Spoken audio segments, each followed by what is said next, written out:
it's not only sort of mathematics itself, like the calculations that we were just doing, but also, to some extent, the language of mathematics that informs both our daily lives and some of the art here in the museum.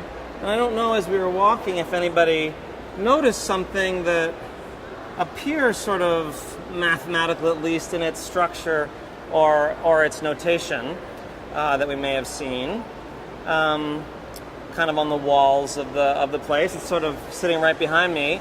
I see something. It looks kind of like an equation, doesn't it? Just behind me, off to your left there. So this is an equation that seems to involve not numbers but colors. And you could ask okay, so adding, right? So we have the notion of like, if I took red paint and white paint and I mixed them, I would get pink paint, and some of that mixing is like adding things together. And you could ask, is that just a suggestive analogy? Is that really mathematics? Is there a way of understanding that that makes a tighter connection with mathematics? And the answer is yes, on a number of levels.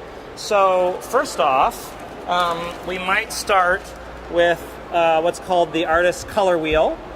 And you can see that there's red, blue at the bottom center, and yellow. And those could be the elements in our equations. And if you try to look at the various equations that you see as we're walking around the mall, you'll see familiar ones such as red plus blue is violet, or red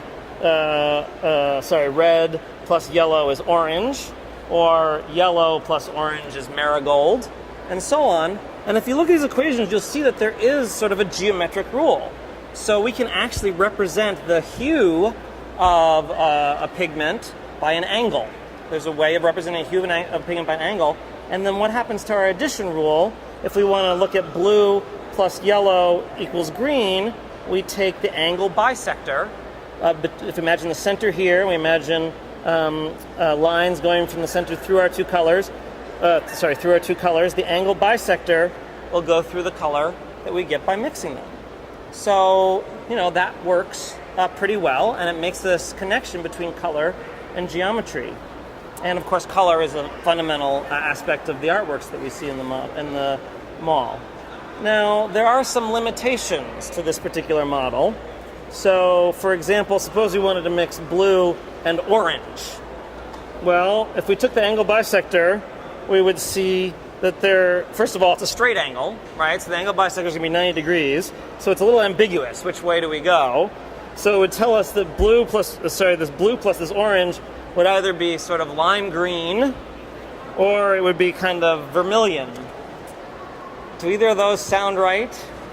No, it doesn't sound so good. So there's some breakdown. And also, how in the world do we interpret this equation, red plus white is pink? Well, you could imagine the colors would fade out toward the center. So there, you're taking the midpoint as opposed to the angle bisector. So there are some weaknesses of the model, but mathematicians have worked on it. And, maybe about 20 years ago or so, they came up with this nice little piece of mathematics called the Kubelka-Munk equations. And this is how, if you are, for example, building a laser printer and want to know what's going to happen when you mix those toners, these are the equations you have to use to actually figure out how the colors come out. So we're not going to go into the details of the Kubelka-Munk equation right now, but I just want to underscore the fact that you can go very deep with mathematics. Mathematics can start to give you rewards right away with simple models like this, and then as you refine your models, you can actually produce the more in-depth things that you need to do something like build a laser printer. So this comes from a paper by Xerox company. When they're innovating in the laser printer, they needed to know how to figure out what would the color look like if they put so much of this kind of toner and so much of that kind of toner, and you end up having to make a very detailed mathematical model to get your printer to work. All right, excellent. So we've seen a bunch of different ways about how math underlies a bunch of things in the mall.